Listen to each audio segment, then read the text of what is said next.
Great. Okay, so we're going to be using chat box as much as possible. If we're brainstorming and talking about different things, please feel free. I will save the chat and then share that out with folks. And a lot happens in chat. So we are pretty used to having a good mix of people unmuting and talking as well as using chat. And so just make sure if you have any ideas, and please include any links and different pieces that would be helpful for the discussion. We also, for folks that are familiar or not familiar with Zoom, we have some different functions, reactions. You can raise your hand. We're going to do our very best. I think we have 32 people on the call, so that's across 2 of my screens. So I'm going to do my best to kind of flip back and forth. And so ground rules, my goal is to start on time, giving people a little grace period, a couple minutes between meetings, totally understand that, but really being able to honor your time and finish on time. All perspectives are respected here. You do not have to have an inline perspective to share, and just want to let folks know that my goal is to create a safe space for people to be able to talk about tough topics and good things as well. If you can keep your camera on as much as possible. I know some people are like, it's the end of the day, I need a break. I totally get that as well. And so, because we're on calls so much. So yeah, but it's just good to see faces. All questions are welcome. Kind of a work pet peeve when people say I have a dumb question. I really don't believe there are dumb questions. And so please, you know, if you have a question, others probably do as well. And last but not least, have fun and use humor. Like I said, it's the end of the day. You know, we do a lot of hard work and serious things, but it's also really great to just laugh a little and, you know, be able to express ourselves. So let me jump into chat really quick. Yes, thanks, Lori. I'm recording. Other ground rules that folks are like, oh my God, you don't have this on the list.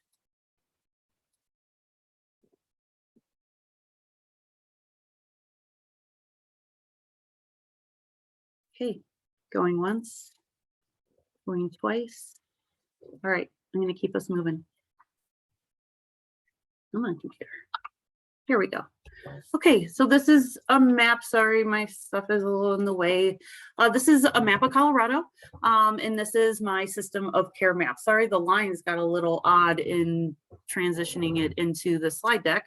But just so folks know some of the 2 colors on our map. So we have our COAC 2.0 communities. That is a grant with SAMHSA. We currently have 2 system of care grants in the state, and so uniquely name them COAC 2.0 and 3.0. And so you can see the colors distinguished. So I'm going to start with our 2.0 communities and just call out different areas of the state, and would like to have those team members, if you feel comfortable, unmuting, introducing yourself and your role. Name and role, pronouns if you feel comfortable, and I think that is about it. So we'll start with Lake County. Hi everyone, I'm Gloria Perez, and I have 2 different roles. So I'm the IOG coordinator for Lake County, and I am also a facilitator for wraparound. Well, maybe more than those roles, because I also supervise wraparound. And pronouns she, her, hers. Great, thanks, Gloria. I think I saw, I thought I saw, there's Grant. There you are. Guys, I'm Grant. My pronouns are he, him. I am the Lake County Youth Support Partner for Wraparound. Hi, everybody. I'm Nancy Contreras, and I am from Wraparound, and I'm the Data and Care Coordinator, and my pronouns she, hers, her. Awesome. Thanks, Nancy. Is John on? Actually, John was not able to join today because he has a family meeting, but Yes. we have John Nelson as part of our team, and he is a facilitator. Great. Thank you. I'm going to go over to Gunnison County. We have Gunnison wraparound team members on. Hi, Here this she is Dawn is. Sipe, she, her, and I am the only one from Gunnison on here today. I am a wraparound facilitator. I've been with them for almost 3 years now, I think. And I am also our CMP coordinator as well, which is called FAST here in Gunnison. Lots of hats worn by everybody. Great to have you on, Dawn. We'll head over to Montrose. Is the Hilltop Montrose team on board? Yes, I did see some team members. There we are. There's a few. My name is Stephanie. I am the wraparound family support partner. My pronouns are she, hers. Great. Stephanie And- is brand new. Oh, sorry, Alex. Sorry, my name is Alex, he, him, and I am the new facilitator. Great.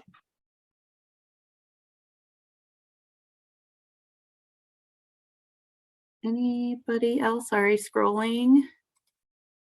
Oh, I see Chip. Chip, well, I guess you're in the new team. So sorry, I keep mushing you in. So we'll give you space when I call out Delta. Sorry about that. That's okay. Chip Manili, he, him. I am, like a lot of folks over here, I'm a CMP coordinator and a wraparound facilitator, and I work for Hilltop as well. So for folks that aren't familiar with Hilltop, that's Mesa, Delta, and Montrose. Hilltop serves that regional area. So anybody from the Mesa team? I don't think I saw anybody, but I want to be able to catch. No.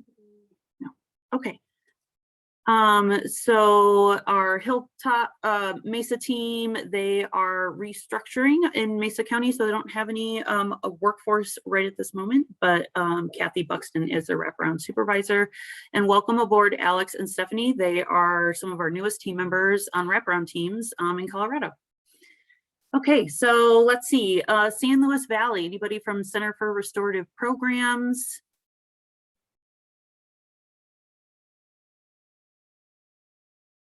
Okay, I do not see anybody. So that's Charlie Coons, who is the wraparound facilitator. Carrie Hetzel is the collaborative management or CMP IOG coordinator. And then Clarissa Woodworth also is down in the Center for Restorative Programs as a wraparound supervisor. And Terry Cisneros is one of our longest standing wraparound family support partners. So, great. So then I'm going to head down to La Plata.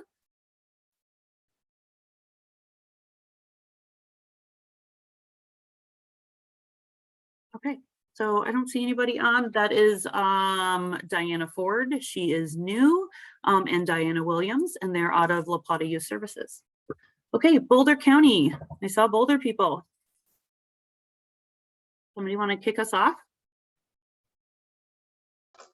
Hi, yes, my name is Brandon Merkley. I'm a facilitator with Boulder County. Hey, Brandon.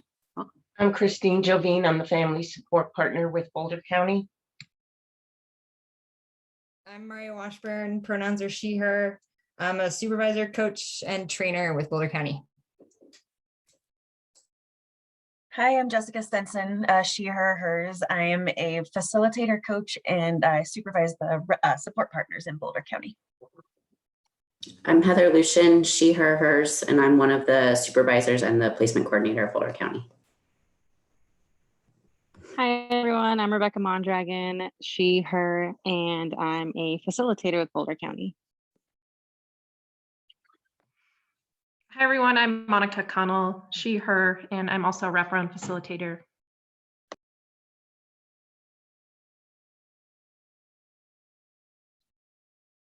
Okay, I think that's everyone. Thanks, Boulder.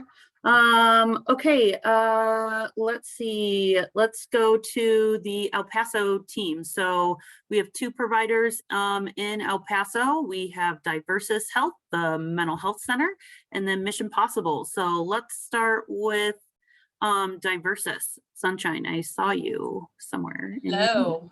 There you are. My name is Sunshine Fox, and I am a clinical program manager for Diversus. I oversee wraparound case management skills and outpatient competency restoration, and my pronouns are she, her.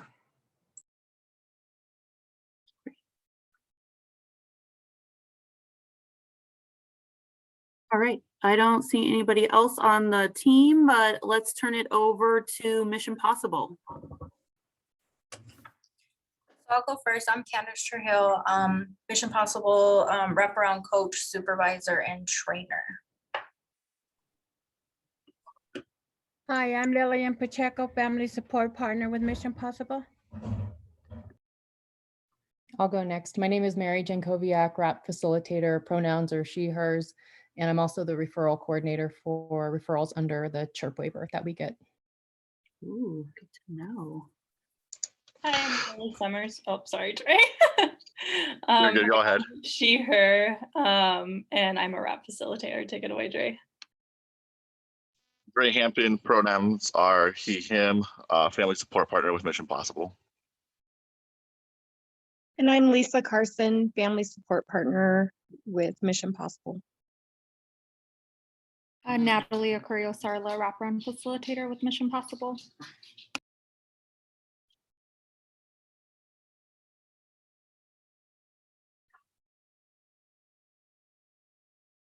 Okay, I think we got everybody. I'm going to circle back to San Luis Valley. Terry, would you like to introduce And yourself? real quick, Christine, Oh, sorry yes. to jump in. We also have consultants for children in El Paso and also up in Denver. Good. And we are through the CHIRP waiver. So we get all our referrals through CHIRP. And I am one of the facilitators. I am also training to be a coach and doing coaching right now, and a licensed professional counselor for consultants for children. And there's a couple of my colleagues on this call as well. Awesome.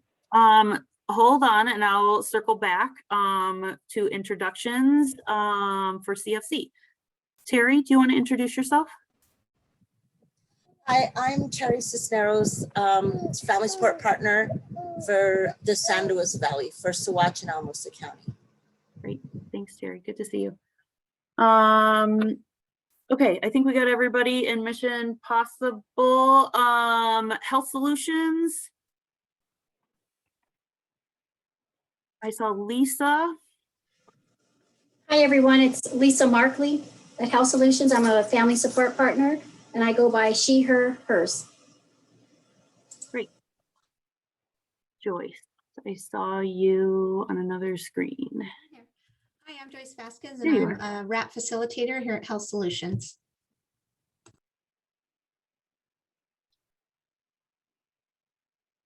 Great. Okay, I think is there anybody else from Health Solutions? Okay. Kevin Douglas. Oh, there you are. RAP facilitator.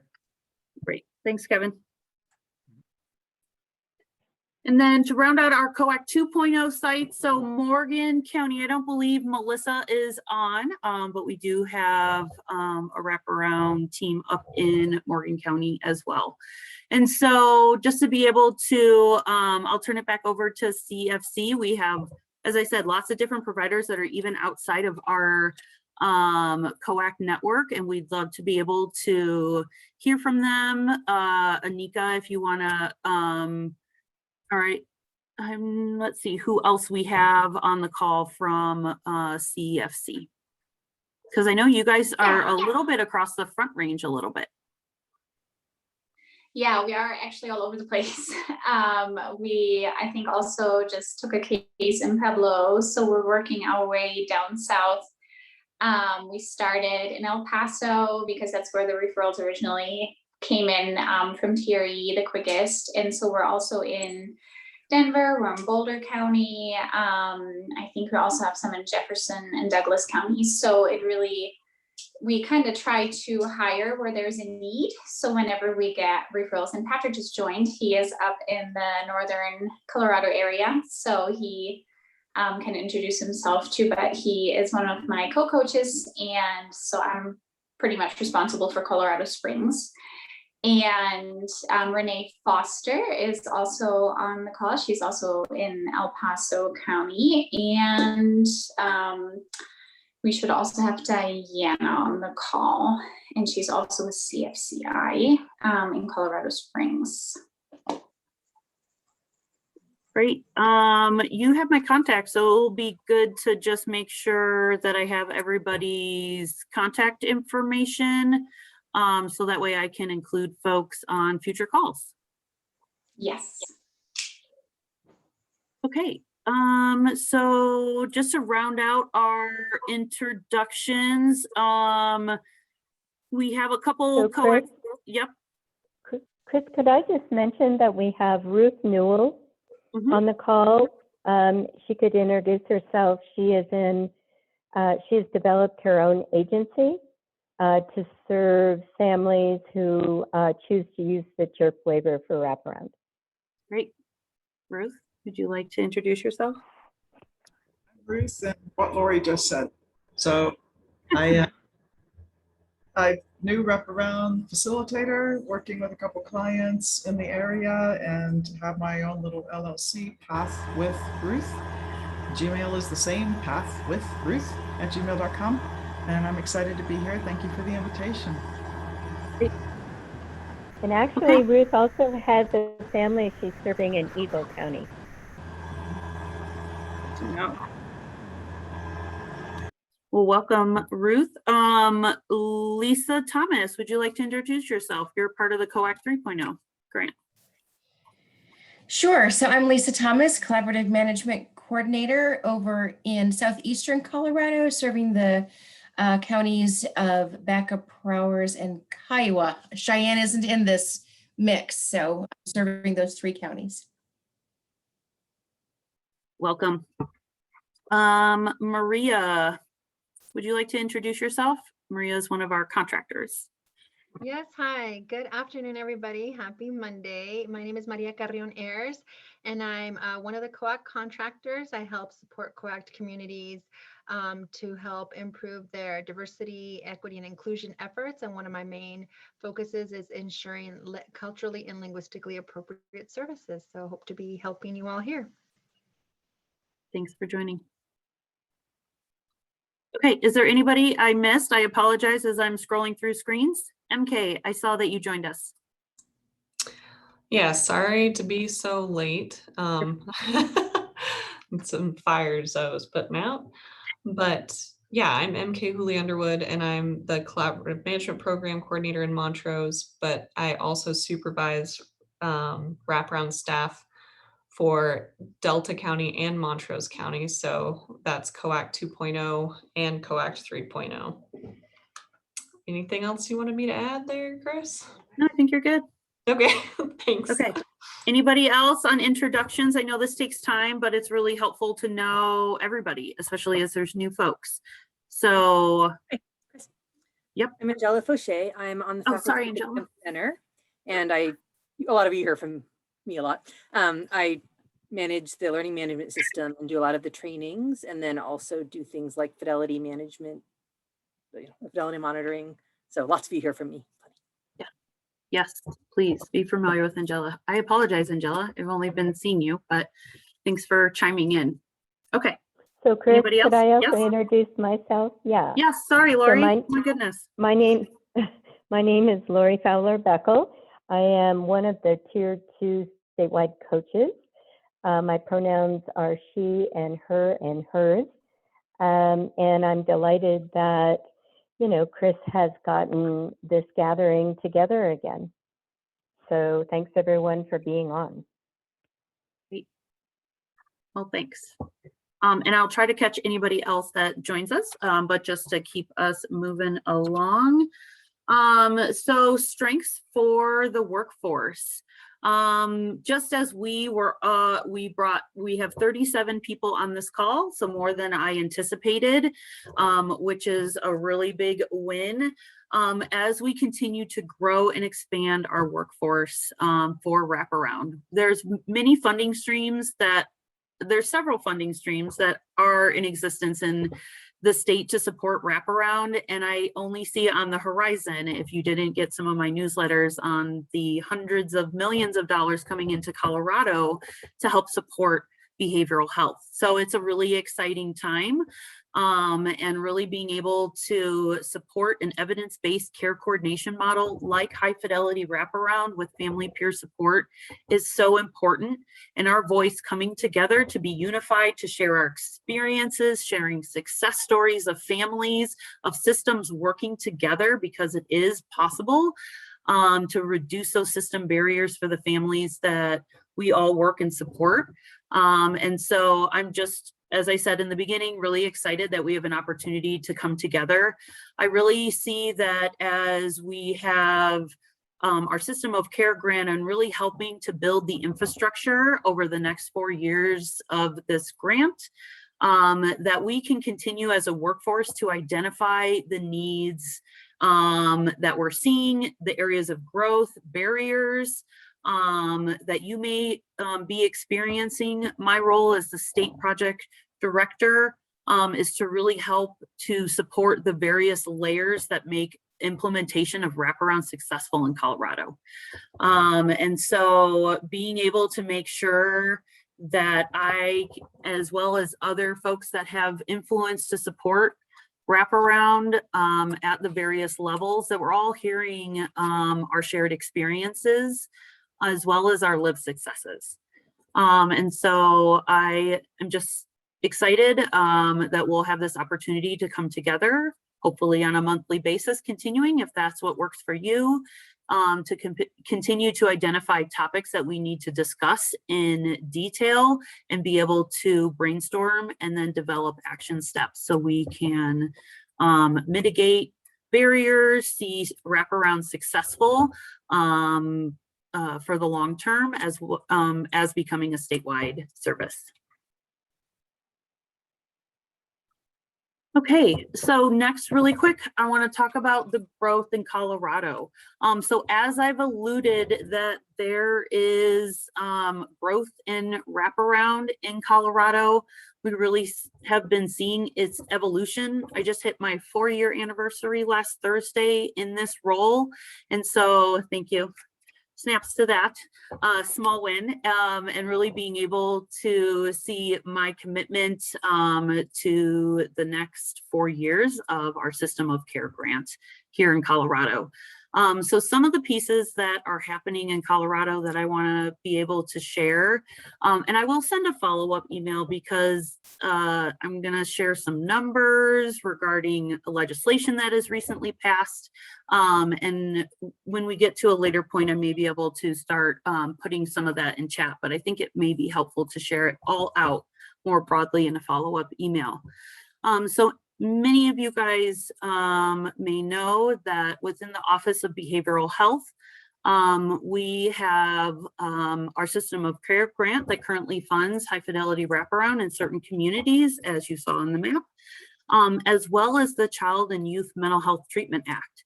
And so this is a program within the Office of Behavioral Health that is a funding stream that has recently approved wraparound as a service that they would fund under the Child, Youth, and Mental Health Treatment Act. Sorry, it's long, and I won't even use the acronym. Some of the other pieces that are taking place within partnership between the Office of Behavioral Health and Division of Child Welfare is, as many of you guys know, the implementation of Family First and utilizing the CANs as the independent assessment tool in the assessment process to determine level of care for those that are in child welfare. And so our offices are working very closely together on CANs, as well as wraparound was recently cleared as a promising practice in Colorado's clearinghouse. It is set for review in the national clearinghouse for Families First here, I think in the next 3 months. Also, within this legislative session, which is really exciting, the children and youth enhancements to behavioral health systems, so that is referred to as Senate Bill 19-195, was recently, just of the other week when the legislative session closed, has been refunded. Last year we lost that funding due to the pandemic, but due to a lot of resources in the state, that has been refunded and essentially is going to be developing a standardized Medicaid billing package for high fidelity wraparound. That doesn't currently exist in the state. It's quite piecemealed and cumbersome and difficult to bill Medicaid. And so we are going to be moving into a more uniform statewide billing through Medicaid. So that's really exciting, as well as some resources for our training, coaching, fidelity monitoring, and credentialing process in the state. Some other pieces, as I had mentioned, there is Senate Bill 21-137. This is the Behavioral Health Recovery Act. And right now when the session closed, that is about under $500 million coming into Colorado to support behavioral health services around the state. And so all of our legislation won't start until July 1, but there's a lot of really exciting behavioral health funding coming into Colorado. I also sent out a newsletter this morning regarding another $94 million coming into the state from SAMHSA, from our federal block grant. And so I put a couple pieces, line items that I'm focusing on where we can support high fidelity wraparound with family and youth peer support. So I'll stop there because it's a lot. If you're really interested, you can always set up a time to chat. I'd love to talk more about the various opportunities, answer in-depth questions, but please know that more will be coming because just that the session ended, we're all going to take a breath before work starts at the beginning of the state fiscal year in less than 2 weeks. And so it's really exciting, and it is going to take all of us working together to continue to advocate for funding for wraparound in its entirety. Okay, so next I want to be able to have a little bit of a brainstorm session to talk about topics for our community of practice moving forward. So today we're going to talk and hear some success stories of youth that are transitioning, either programs, graduations, finishing up systems, just being able to hear some great celebrations from some communities around the state from you. But before we jump into that, I want to be able to, I kind of have my own list of topics that I want to be able to dive into with this group, but I'd love to be able to take pause and either have people unmute and share those topics or utilize the chat. So I'm going to stop talking for a little bit.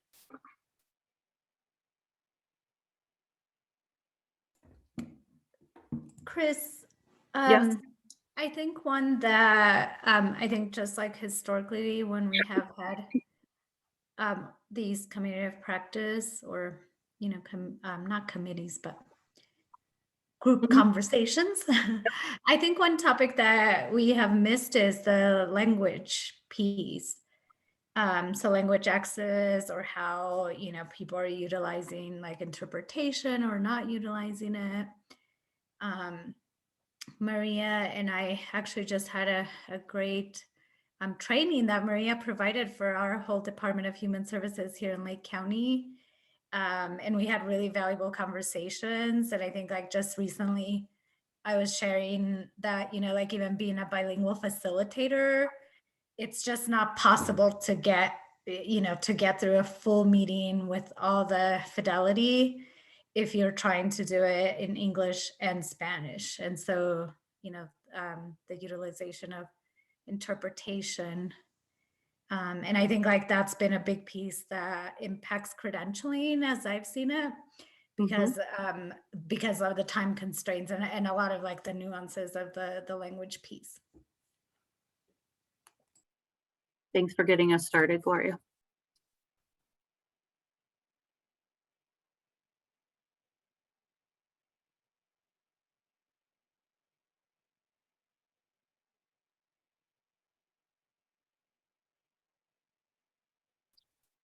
One topic that I have on my list, just to be able to keep us going, is to be able to learn more about the fidelity tools and process.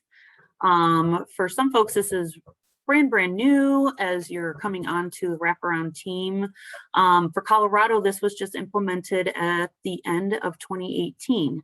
And so it is still a new process for Colorado, and I'd love to be able to gather some feedback in discussions with our coaches. I've recently learned new things as far as who can complete fidelity tools, who should be completing them at those targeted meetings. And so that was one idea that I had on my list, but I don't know what other people, well, we're just brainstorming, so.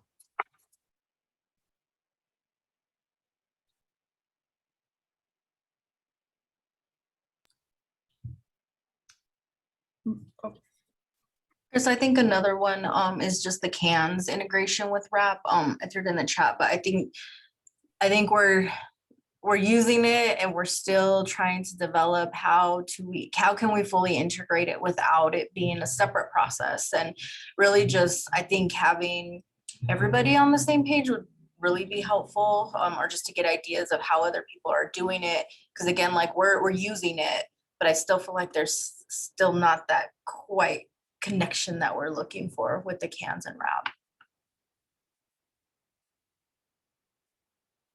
Great. So just to dig into that a little bit more, Candace, so we have a community of practice specifically for CANS that has a variety of different people that attend that, from people within county departments of child welfare, some residential providers, various providers that are using CANS, but it's not exclusive to wraparound. So would it be helpful to have something that is quite exclusive to wraparound? Or is it more of trying to get people into that community practice? I just want to unpack that because I don't want to like add who can take on more meetings. I'm not sure. So just wanting to understand that more. I mean, just my thought on it, I actually attended my first time of that, the other community practice meeting. Yeah. And I definitely felt like, and I only went once. And so I kind of got thrown in there a little bit, not knowing what to expect. And so I feel like if we could do something to where it's actually connected directly to wraparound, I think like that meeting, to me, it was more of, I don't want to say higher level, but I think like really trying to get CANS across to be utilized. And so I don't think it was very specific to any one program. And so I personally think having a group to just kind of share each other's thoughts around how to integrate the CANS with RAP, I think would be beneficial. Great, thank you. And I know we have a lot of subject matter experts within the wraparound community in CANS, and so I'm definitely happy to host something more specific here, because I've also heard some feedback about our CANS introductory training, that the connection between CANS and wraparound isn't as concrete as maybe some people would like. All right, what else do people have? I think with the CANS, just to add a little bit, piggyback on what people said, is like how to introduce it community-wide. If, you know, it's not currently being utilized, like how to introduce it to providers. And I think I just kind of building that consensus of this assessment getting used.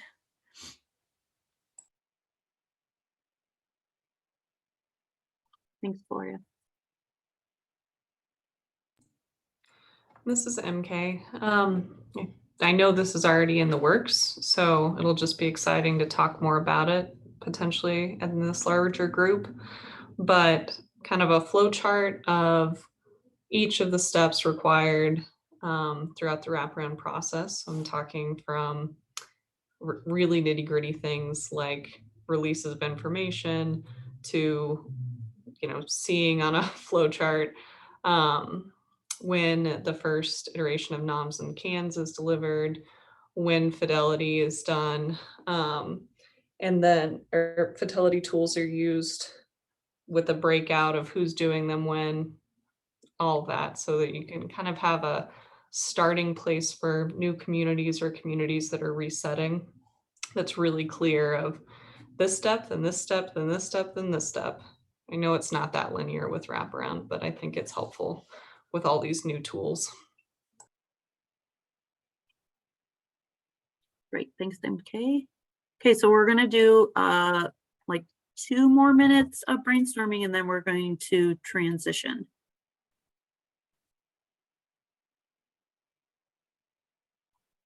Okay, I'm just gonna scroll through chat, see if I missed anything. And for me, I don't know if it's like a direct kind of topic or something that we could work on, but something I really appreciated was at the beginning of COVID, when everything was going more remote, there were specific wraparound state kind of meetings, which it sounds like is similar to kind of this. I really appreciated those, and I don't know if there's some way to increase connection between all of us and allow us all to kind of work with each other and be able to ask questions as a larger group freely. But I really appreciated those where it's just wraparound people is really cool. Thanks for that feedback, Patrick. Good to see you. Yeah, one of the communications, so we used to have these communities of excellence monthly meetings.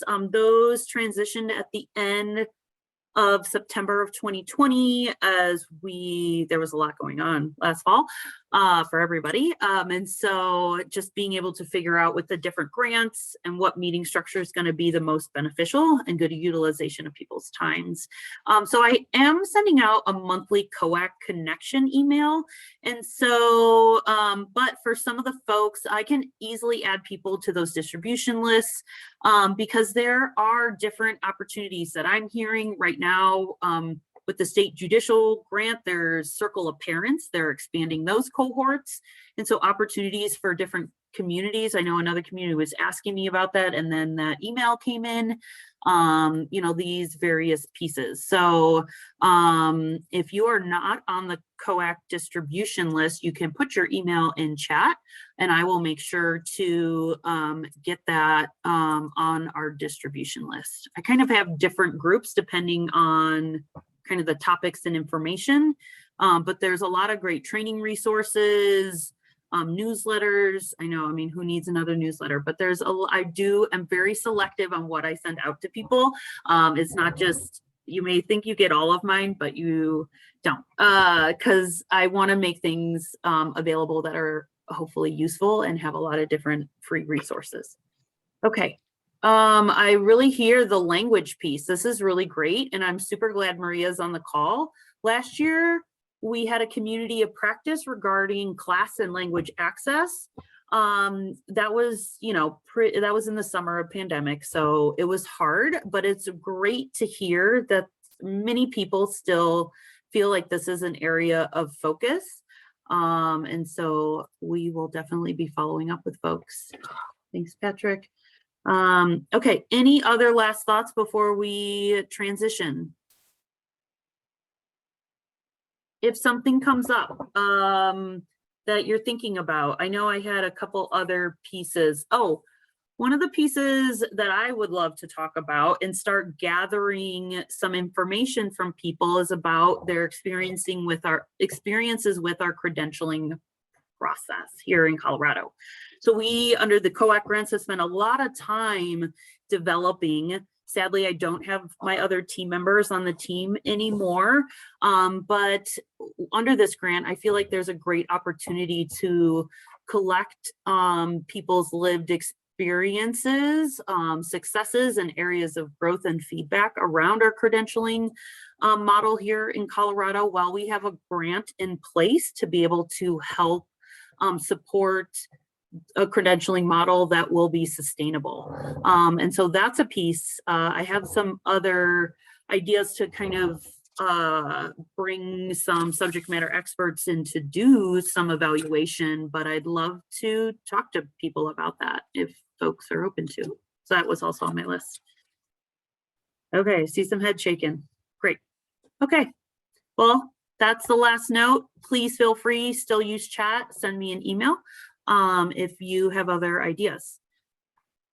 All right, so Lori, I'm gonna kick it over to you. I can get my screen to move. Okay, so now we're gonna talk about celebrations. Thanks, Chris.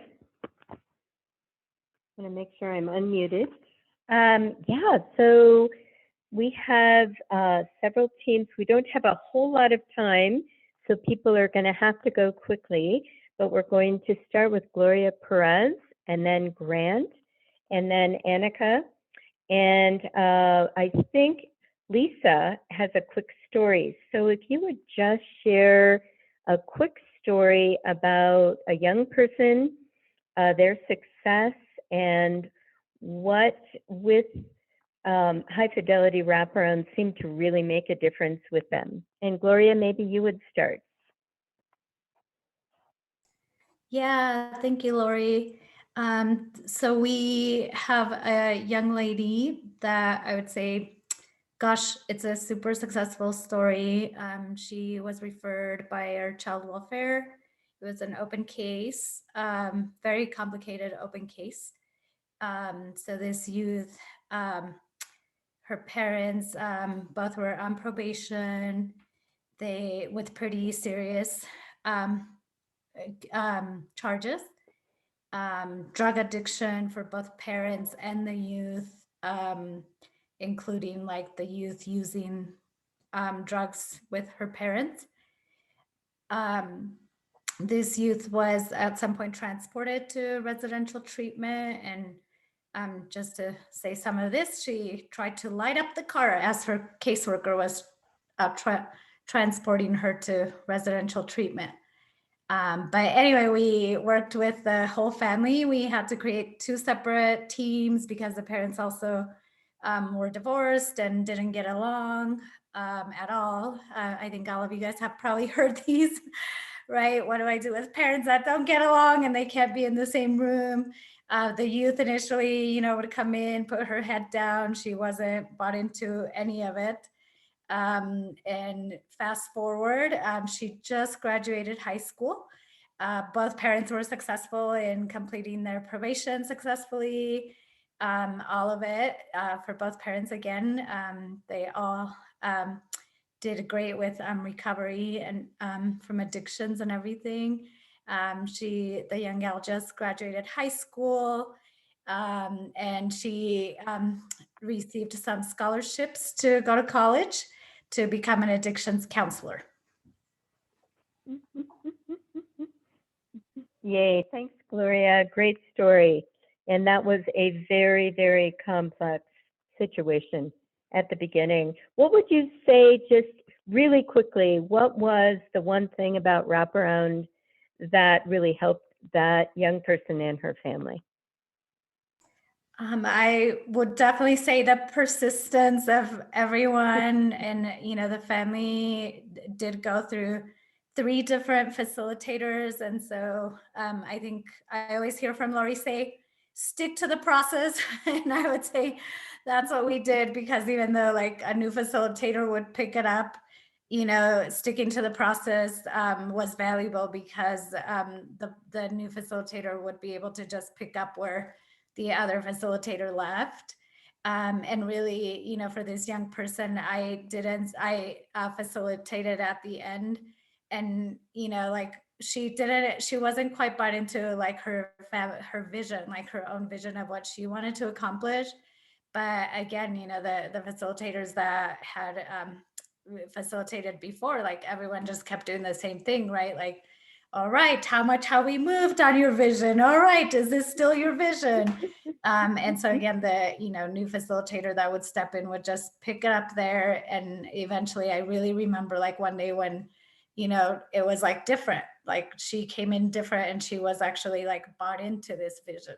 So I think that's for me to see. Terrific. Thank you, Gloria. Thank you so much. A big celebration. Yep. So Grant Lee is one of 2 youth support partners in Colorado working within our model. And I believe, Grant, you have a quick story. Yeah, so I'll try to stay brief, but we started working with the family, I want to say either early March or late February, I can't remember. But the youth was not attending school, the youth was on probation, the youth had been arrested and wasn't doing any of their schoolwork. So they weren't on track to go into the next grade at all. And yeah, we started doing high fidelity with them. I think it took quite a while to really engage them, to like get them to all show up to their meetings regularly. But once that started happening, it was like black and white. Like once the family started really doing the work and buying into wraparound, we noticed that by the last week of school, I mean, there was a lot of steps in between, but by the last week of school, this youth was on track to go on to the next grade. And not only that, but to go on to the next grade with 0 F grades. He had completed his probation requirements, and yeah, it was honestly just like personally just to talk to this person, they were in such a just better place of mind and just much more resilient in almost every way. And I'd argue that they're like the lead role model of the household now in a way.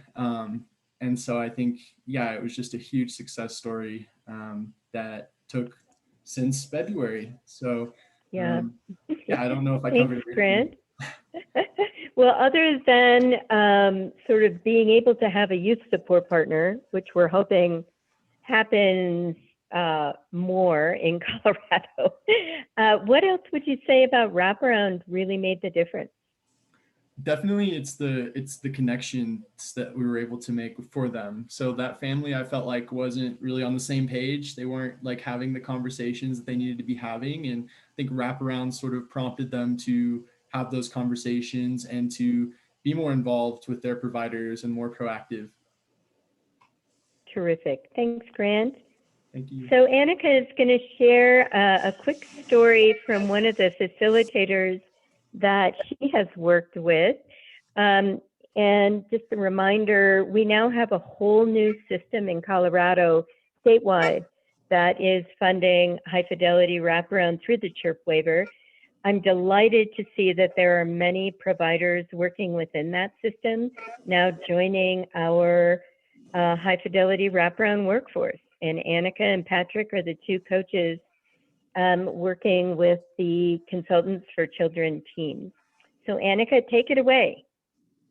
Thank you, Lori. Yeah, so one of my facilitators, she did wonderful work with one of our families. And so about a year ago, she started working with this youth. She's 18, and the situation was kind of a little bit different to the youth that we usually work with, where she was kind of deemed the one that should be able to do all the things in the family because siblings were involved with VHS and they were incarcerated. And so she was kind of forgotten in the family, and mom was expecting her to do a lot of the things on her own and didn't want a lot of involvement, even though she had significant trauma and did have difficulty dealing with things, which is how she ended up being on the CHIRP waiver, because mom saw that she does need help. So, really struggling with being able to do her schoolwork, struggling with her trauma. She was in and out of the hospital at the beginning of the case. And so, fast forward to a year now, through the team meetings, she has really been empowered to find her own voice and to advocate for herself. And just through the positive focus in these team meetings and talking about strength, she was able to see, yeah, I can actually do things. Because I will say the most difficult piece in this case is that mom just doesn't want to necessarily support because she's so busy with the other siblings. So she wasn't supportive of her, graduating school and just putting all of the work in. So she was really left to her own devices, but through the team meetings, out of a sudden, she had this like big pool of people that were standing behind her and really listening to her. Our facilitator did an excellent job in like supporting her and being there for her, going to the school with her, having meetings at the school. And so she graduated, which mom didn't expect, she didn't expect, but they did. And she signed up to go to community college here in Colorado Springs, and she even got a grant for living expenses when she does start in the fall. So very, very excited for this youth. And she's just accomplished so much that she would have never thought she could. Hooray. Sort of overcoming family culture in some ways, huh, Yes. Annika? Yeah, and really giving this young person a voice and identifying her strengths. Fabulous. So Lisa Markey, why don't you just quickly share your story, if you would, please? Okay, so I have a youth, he's about 12 years old. And, when the family started in January of this year. And when I first started working with the family, they were a little hesitant. They've been through 2 facilitators. Second time around, they were unsure, but, we just, stuck with high fidelity wraparound. And the youth, his court cases are closed now, and he completed what they call restoration classes, and the behaviors have decreased in the home as well as at school. So I'm very proud of this family.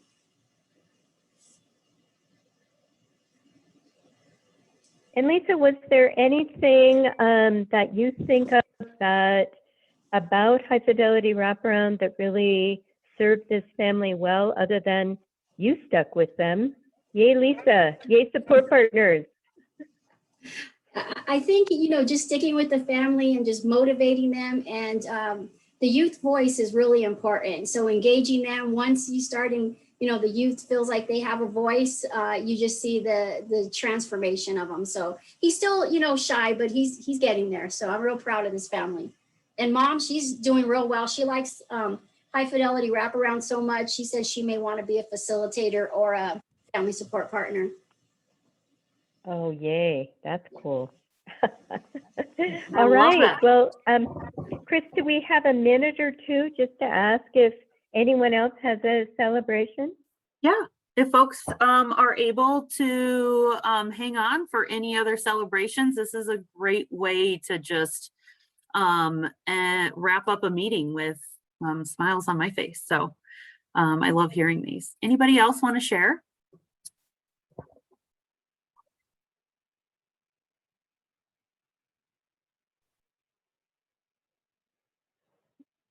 I'm sure there are many, Chris. Yeah. This is why we prepared some, just so, but I'm quite certain that all of you have youth and families that you can celebrate and are really seeing that our model.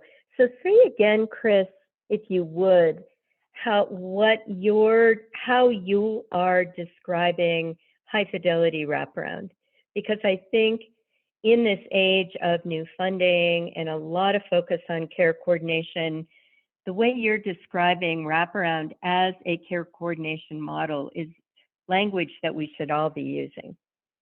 Yeah, and this is just recently, seeing a lot of these big funding pieces coming through legislation or through newsletters. And when you look at least at the one with the 94 million, I think I sent out this morning, you'll see that there are line items, one for just under 5 million for children, youth, and families. There is one for statewide care coordination, and that is wraparound. And so I know a lot of people have heard of wraparound. And so being able to, say what wraparound is. It is not a therapeutic process like a multi-systemic therapy or outpatient therapy, but it is care coordination.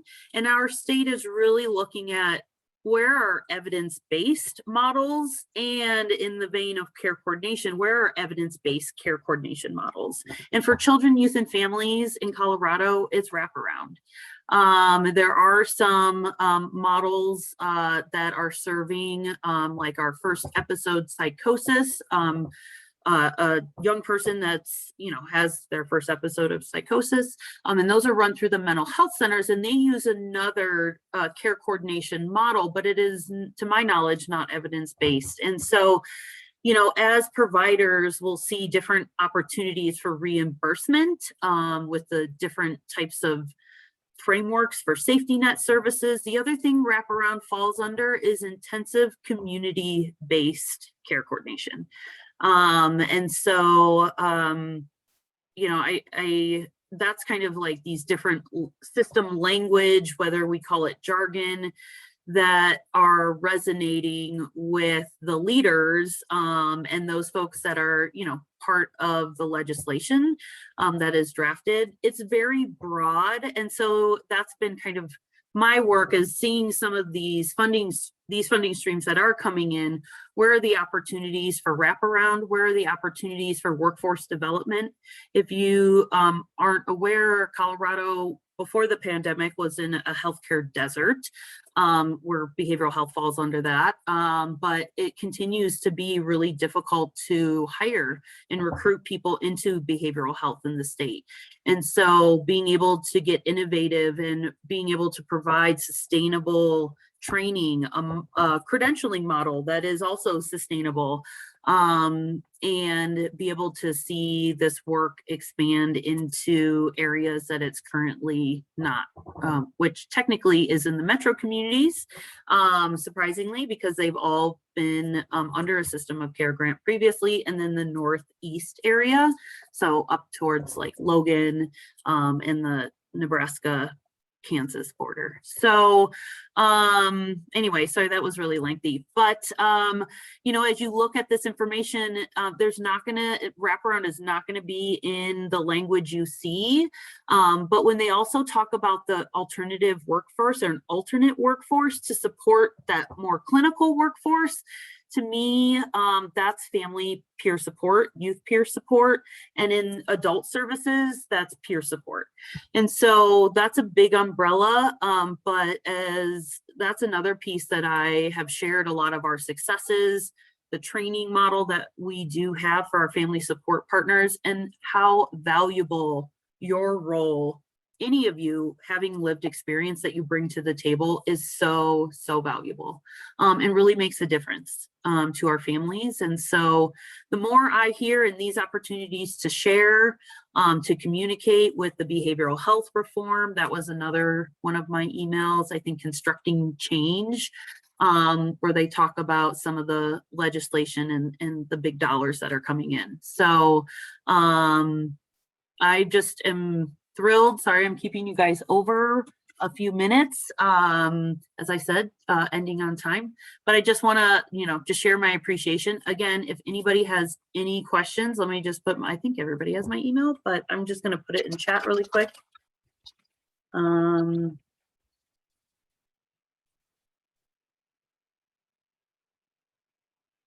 let me get it to everybody. Great. Well, I'm going to end and stop recording. If anybody wants to stay on and chat, I do have a couple minutes after this meeting. Thank you. Good to see everybody.